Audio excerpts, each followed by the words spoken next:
और इसके बाद आइए आपको सीधे लिए चलते हैं गोरखपुर, जहां पर मुख्यमंत्री योगी आदित्यनाथ जनता को संबोधित कर रहे हैं। क्या कुछ कह रहे हैं, सुनिए। ये एकात्मता को मजबूती बना करके राष्ट्र की अखंडता के लिए क्या योगदान कर सकते हैं, इसमें भी आपको इस संगठन के माध्यम से एक नया अवसर मिलेगा जानने, सीखने और राष्ट्रभक्ति की भावना से ओतप्रोत होने का एक अवसर आपको प्राप्त होगा। आपने यहां पर देखा होगा लगभग 10 एकड़ लैंड देने के साथ ही 55 करोड़ रुपए यहां पर इस एकेडमी के निर्माण के लिए सरकार के द्वारा उपलब्ध करवाया गया है। यहां पे एडमिनिस्ट्रेटिव ब्लॉक भी होगा, बॉयज और गर्ल्स का हॉस्टल भी होगा और साथ साथ प्लेग्राउंड भी होगा, शूटिंग रेंज भी होगा और भी अन्य तमाम प्रकार की जो सुविधाएं प्रशिक्षण के लिए आवश्यक हैं, उन सभी प्रकार की सुविधाओं से आच्छादित करने का कार्य यहां पर किया जाएगा। और सबसे बड़ी बात यह कि गोरखपुर सिटी से एकदम सटा हुआ है, यानी गोरखपुर सिटी अब इससे भी आगे तक बढ़ चुकी है, काफी आगे बढ़ जा चुकी है। और यहां पर इस 4 लेन हाईवे से सटे हुए इतने अच्छे वातावरण में प्रशस्त लैंड आपको यहां पे प्राप्त हुई है। एनसीसी निदेशालय को भी मैं इसके लिए हृदय से बधाई देता हूं। यहां पे अपर महानिदेशक और इस ग्रुप के जो इंचार्ज हैं, यहां पे ब्रिगेडियर दीपेंद्र रावत जी ने, गोरखपुर ग्रुप कमांडर ने इसके लिए जो प्रयास प्रारंभ किए,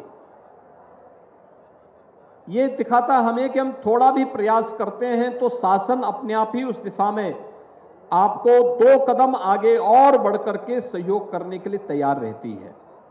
पहल किए जाने की आवश्यकता है और आपने पहल की तो उस पहल का परिणाम भी आपको सुखद रूप में यहां पर देखने को प्राप्त हुआ है। आज आवश्यकता है हम सब इस बारे में देखें कि जैसे सरकार आप पर हर प्रकार से सहयोग करने को तैयार है, ऐसे ही हमारा प्रयास होना चाहिए कि चाहे वह आपकी पढ़ाई लिखाई का हो, चाहे वह आपको जीवन में प्रशिक्षण देकर के एक सही मार्ग की ओर अग्रसर करने का कार्य हो, ये दोनों कार्य आज सरकार पूरी प्रमुखता के साथ करने का कार्य कर रही है। और जीवन के हर एक क्षेत्र में, क्योंकि उत्तर प्रदेश जैसा राज्य में इस एकेडमी का अपना महत्व है। उत्तर प्रदेश देश की आबादी का सबसे बड़ा राज्य है और मुझे यह जान करके और ये बताते हुए प्रसन्नता है कि हमारी 56% से अधिक आबादी ऐसी है जो आबादी कामकाजी है, जिस आबादी के द्वारा अपने परिश्रम, अपने पुरुषार्थ से प्रदेश और देश के विकास में जो योगदान दे रही है। आप सोचिए, अगर ये 56 से 60% आबादी अनुशासन न मान करके अपने तरीके से आचरण करने लग जाए, समाज की क्या स्थिति होगी। तो इस युवा आबादी के लिए, इस युवा कार्यशील पूंजी को राष्ट्र निर्माण के कार्य में लगाने के लिए जहां एनसीसी का अपना महत्व है, वहीं साथ ही साथ हम सब इस बारे में ध्यान में रखें कि व्यक्ति का स्वयं का कोई अस्तित्व नहीं। अगर वह स्वयं के लिए जी रहा है तो उसका कोई मायने नहीं होता है। हमारी सर्वोच्च प्राथमिकता हमारा देश होना चाहिए। अपने देश के लिए हम कार्य करें, अपने देश के लिए हम जिएं। हमारा संपूर्ण समर्पण अपने देश के लिए होना चाहिए और यहीं से ही हमारी अनुशासन का जो भाव आपको यहां से प्राप्त होगा, एकता का जो भाव आपको यहां से प्राप्त होगा, उसको हमें राष्ट्र निर्माण की प्रवर्तमान अभियान के साथ, इसी कार्यक्रम के साथ जोड़ना है। आज आप देखते होंगे दुनिया के अंदर भारत का सम्मान बढ़ा है। आज आप देखते होंगे कि देश की रक्षा की आवश्यकताओं की आपूर्ति, जिसके लिए हमें पहले विदेशों पर निर्भर रहना पड़ता था, आज स्वयं भारत के अंदर उसकी रक्षा की उत्पादन क्षमता को, उन इकाइयों की क्षमता को बढ़ा करके नई यूनिट बना करके डिफेंस कॉरिडोर के माध्यम से ऐसे आत्मनिर्भरता के लक्ष्य को प्राप्त करने की दिशा में भारत तेजी के साथ आगे बढ़ा है। देश के अंदर अत्याधुनिक इंफ्रास्ट्रक्चर।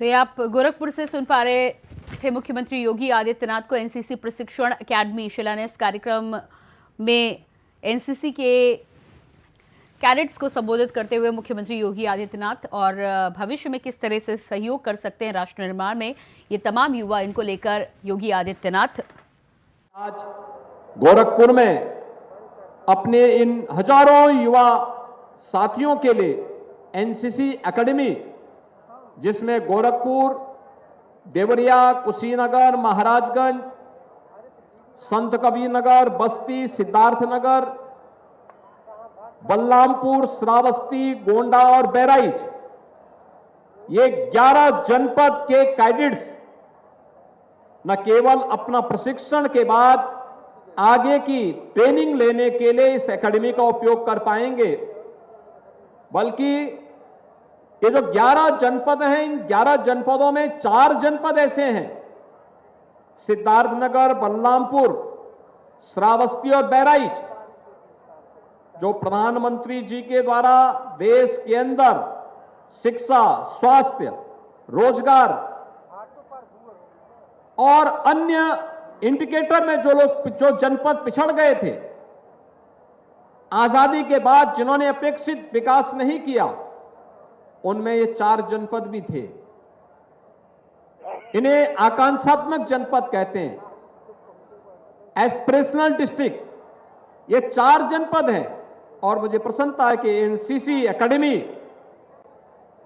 और यहां से निकले हुए जो प्रशिक्षित कैडेट्स होंगे, ये इन एस्पिरेशनल डिस्ट्रिक्ट को एक विकसित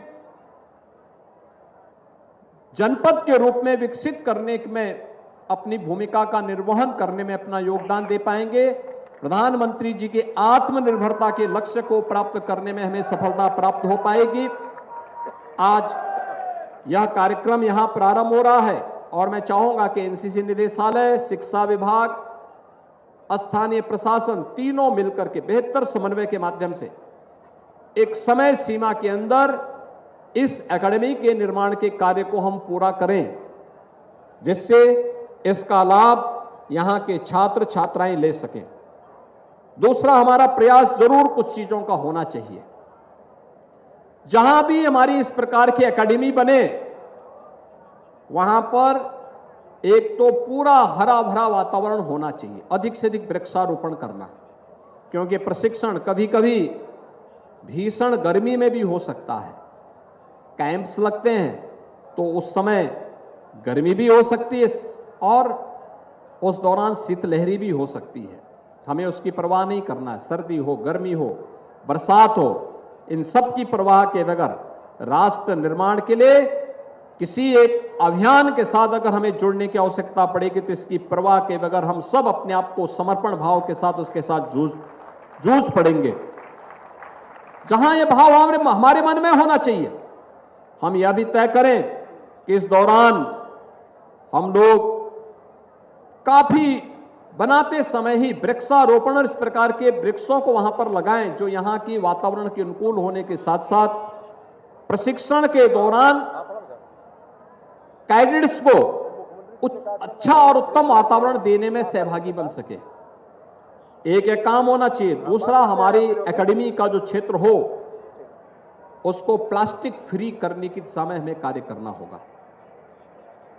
पॉल्यूशन फ्री करने के लिए, वह प्लास्टिक का हो, किसी भी प्रकार के सॉलिड एंड लिक्विड वेस्ट का हो, उसके लिए हमें अपनी तैयारी अपने स्तर पर करनी चाहिए और उस प्रकार के मॉडल डेवलप करने चाहिए। प्रयास होना चाहिए कि जिन संस्थाओं में एनसीसी है, सप्ताह में एक दिन अपनी नियमित ड्रिल के साथ ही एनसीसी के कैडेट स्वच्छ भारत मिशन के अभियान के साथ भी वहां जुड़े। स्वच्छता, यह स्वच्छता तमाम प्रकार की बीमारियों से बचाव का उत्तम माध्यम तो है ही, उस माटी के साथ हमारी आत्मीयता को जोड़ने का भी माध्यम बनता है। आपने देखा होगा ये जो 11 जनपद हैं, स्वच्छता का क्या महत्व हो सकता है।